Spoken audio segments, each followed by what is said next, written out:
Dejamos para el domingo. El domingo les hago videollamada. No hay problema. Ahora miremos, bueno.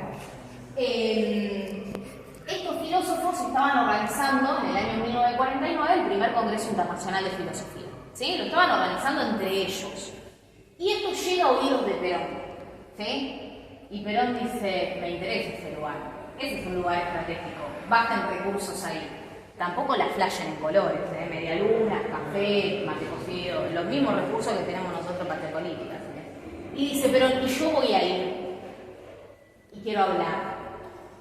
Porque Perón tenía la capacidad de visualizar poder en los lugares donde nadie visualizaba que había poder.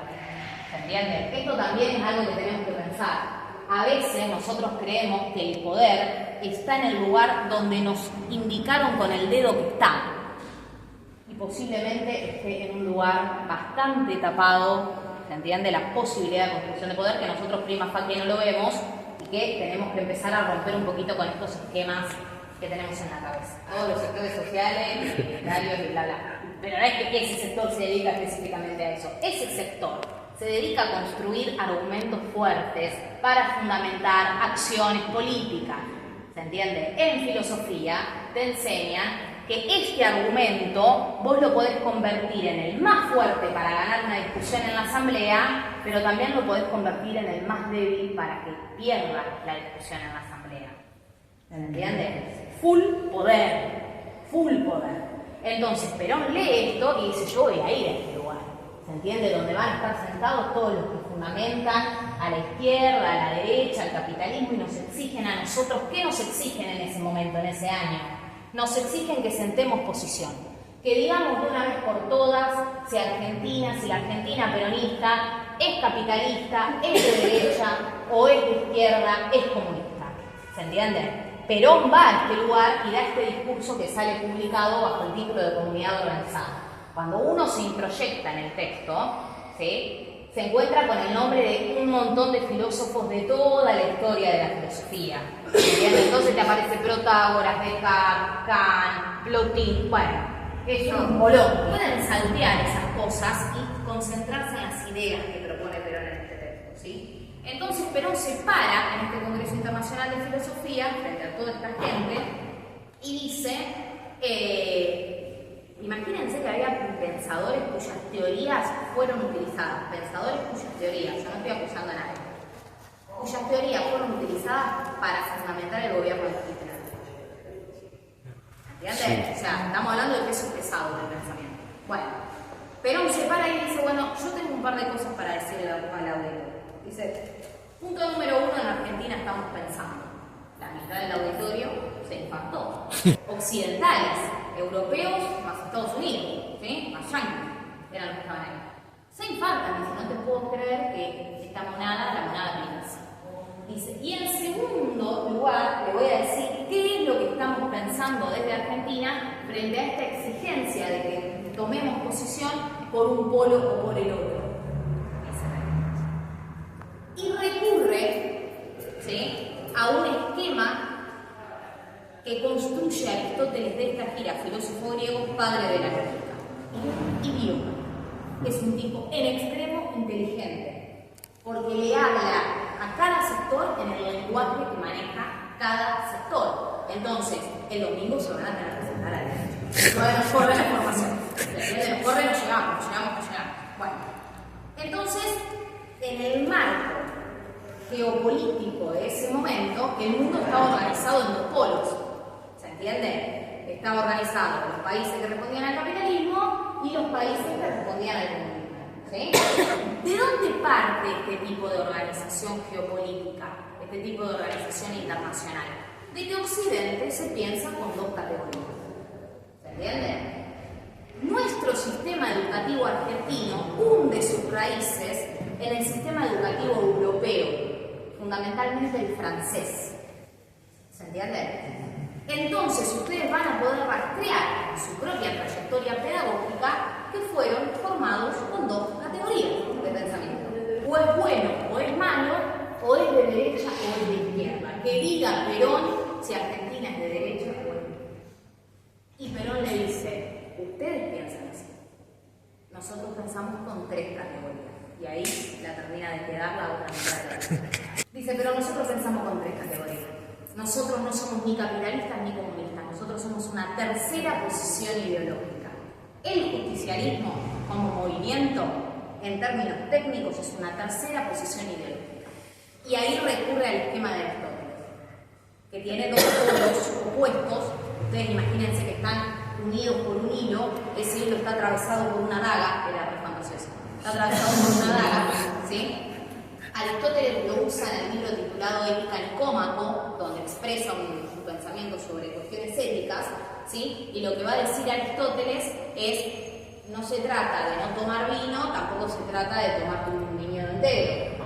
El justo medio aristotélico, el equilibrio, la armonía que expresa Aristóteles de esta gira, va a ser muy tomada por el ideario peronista, va a ser muy tomada por Perón para configurar la cosmovisión peronista, ¿sí? Entonces Perón lo que dice, nosotros no somos ni del campo del exceso, esto lo recupera de Aristóteles, no somos ni del campo del exceso, que es el capitalismo, que tiene como lema principal la explotación del hombre por el capital, al menor costo posible para lograr la mayor recaudación posible que queda en las manos, en las menos manos, o en las manos más, en las pocas manos que quedan, que son los dueños de los medios de producción, ¿sí? No somos esto, no estamos de acuerdo con el capitalismo, porque es foráneo, porque es violento, porque es indigno, pero sí estamos de acuerdo con el capital, que es otra cosa.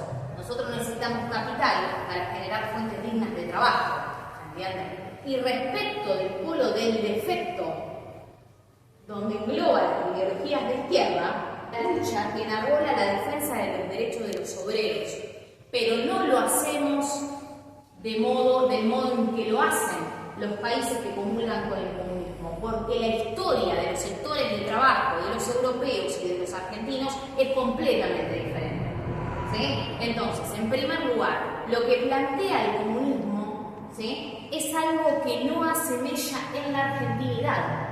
El argentino y la argentina tienen otras formas de luchar que responden a su propia idiosincrasia.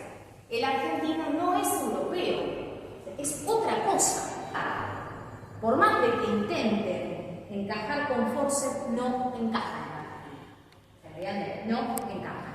Dice, pero sí vamos a tomar la defensa de los derechos de los obreros y las obreras, pero lo vamos a hacer de la manera en la que nosotros consideramos que lo tenemos que hacer. Por eso la tercera posición ideológica no es el 50% de un polo y el 50% del otro, lo pego en marcha. ¿Se entiende? Es tomar el capital, tomar la lucha del sector del trabajo, pero resignificada, ¿desde dónde? Desde la posición que nosotros y nosotras ocupamos en el mundo. ¿Se entiende? A nuestra manera, con nuestro criterio, haciendo lo que nosotros consideramos que es necesario para el fortalecimiento y la soberanía de nuestra patria. Y esa tercera posición ideológica está asentada sobre 3 pilares, que son las 3 banderas históricas del peronismo: independencia económica, soberanía política y justicia social, que podemos rastrear su primer vestigio en la doctrina social de la Iglesia Católica, pero su primera realización en el peronismo, ¿sí?, es lo que uno vive todos los días. ¿Se entiende? Con la plata que cobras hoy, ¿podés comprar lo mismo que hace un año, 2, 3, 4? ¿Se entiende? Bueno, entonces hay menos justicia social. ¿Se entiende? La justicia social es una decisión que tomó fundamentalmente la compañera Evita. ¿Se entiende? Entonces, la justicia social uno la puede crear, pero también la puede destruir. Crear o destruir la justicia social, ¿sí? Y para decir justicia social voy a citar ejemplos: sistema público de salud, sistema público de educación, acceso a turismo y a ocio, acceso a una alimentación nutrida y saludable, ¿se entiende? Esa decisión, que puede construirse o puede destruirse, justamente está antecedida por la bandera de la soberanía política, que es la de cuánta capacidad de decisión tiene el gobierno sobre la justicia social. Y esa capacidad de decisión va a estar fortalecida si nosotros tenemos un proyecto económico de orden independentista, ¿se entiende? Y no dependentista. Esto es fundamental que se entienda. Nosotros hoy estamos absolutamente atravesados por la deuda que el macrismo y el mileísmo sigue tomando con el Fondo Monetario Internacional. Estos organismos internacionales, financieros, son destructivos para nuestros países. ¿Se entiende? Bueno, nos tienen agarrados de las manos y de los pies. ¿Sí? Con lo cual, mientras ese yunque siga existiendo en Argentina, la soberanía política, la capacidad de tomar decisiones va a estar condicionada. ¿Se entiende? Va a estar condicionada. Y la construcción de la justicia social o su destrucción, ¿sí?, va a estar directamente vinculada con esa capacidad soberana. ¿Se entiende? Yo siempre digo, levantar una pared te lleva años. Comprar los ladrillos, comprar cal, comprar la arena, contratar la mano de obra, que no te llueva. Vos la levantaste en un montón de tiempo, pero un día te cruzaste, agarraste una masa y la bajaste en 2 minutos. Eso es lo que pasa con el país. Y esto es lo que las compañeras y los compañeros tienen que entender. Salir del lugar en el que nos han sumergido va a llevar años de reconstrucción. La ferroviaria que empiece a dar resultados positivos y loables para el desenvolvimiento del país. Ahora el Belgrano Cargas está en ese punto, en el punto de empezar a tirar plata dentro del país. ¿Y lo van a privatizar otra vez? Bueno, 20 años vamos a estar para recuperar el Belgrano Cargas, 25 para que empiece a dar algún tipo de resultado. Otra vez lo mismo. Entonces nosotros tenemos un enorme problema, que es discutir permanentemente o que nos conduzcan a discutir permanentemente las cosas que están bien. Por eso Perón decía que una persona que está, a la cual se le ha revelado una verdad fundamental, es una persona que está armada para enfrentar cualquier tipo de contingencia.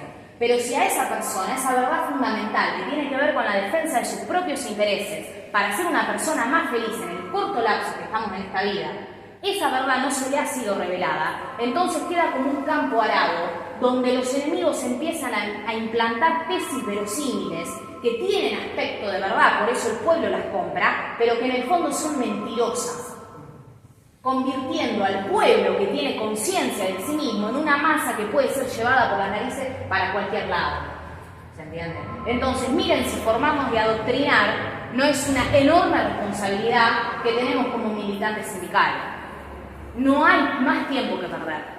¿Se entiende? Ya se perdió muchísimo tiempo. Hay que empezar a accionar. Ahora, estoy prendida a fuego.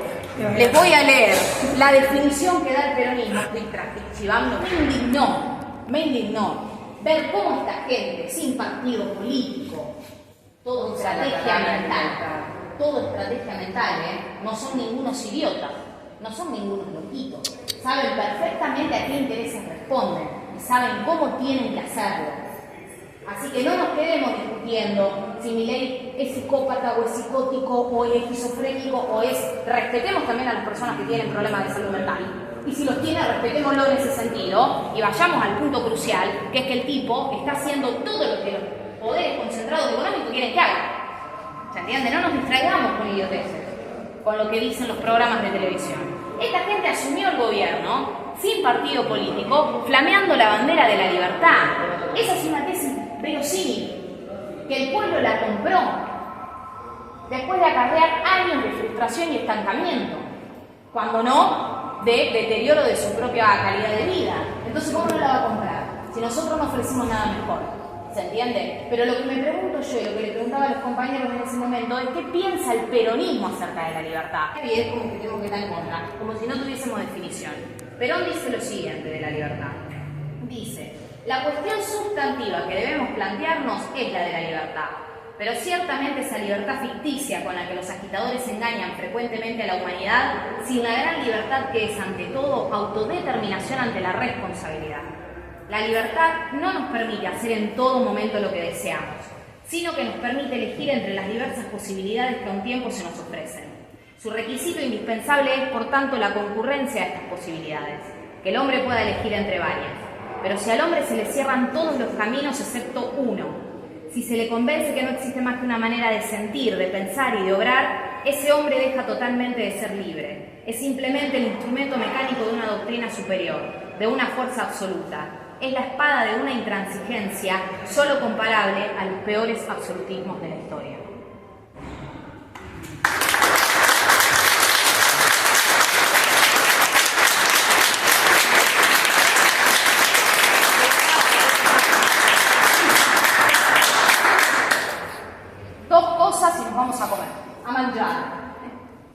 cosas para ir pensando.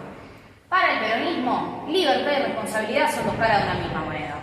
¿Se entiende? Así que el sobrino, que está medio enojado, que va a votar enojado, tiene que comprender que esa decisión repercute en el resto de la comunidad por los próximos 2 o 4 años, dependiendo de la elección de medio término y presidencial. A mí que se le explican estas cosas, ¿se entiende? Sí. Y se le explica a los grandes también, porque le caen a la juventud como si la juventud hubiese nacido de un repollo, lo queríamos nosotros, chicos. Sí. Bueno, entonces, responsabilidad y libertad los caras de una misma manera. ¿Cuándo el ser humano puede hacer un ejercicio de su libertad? Cuando se le brindan cada vez más opciones frente a las cuales pueda elegir. La pregunta es, ¿este gobierno está construyendo más opciones para incrementar y mejorar el ejercicio de la libertad o está yendo contra el sistema público en general de salud, de educación, de acceso a medicamentos, de acceso a la vivienda, de acceso al turismo, de acceso al alimento? ¿Lo está mejorando o lo está empeorando? ¿Somos más libres o somos menos libres? Esta es la discusión que nosotros tenemos que dar. Porque hubo una época donde la única universidad donde se podía estudiar era la de los hijos de la aristocracia porteña, era la UBA. Y hoy en día nuestro país tiene universidades nacionales en todas las provincias. ¿Se entiende? Entonces, la lucha universitaria es una lucha por el verdadero ejercicio de la libertad. Y ahora sí nos vamos a comer el pan.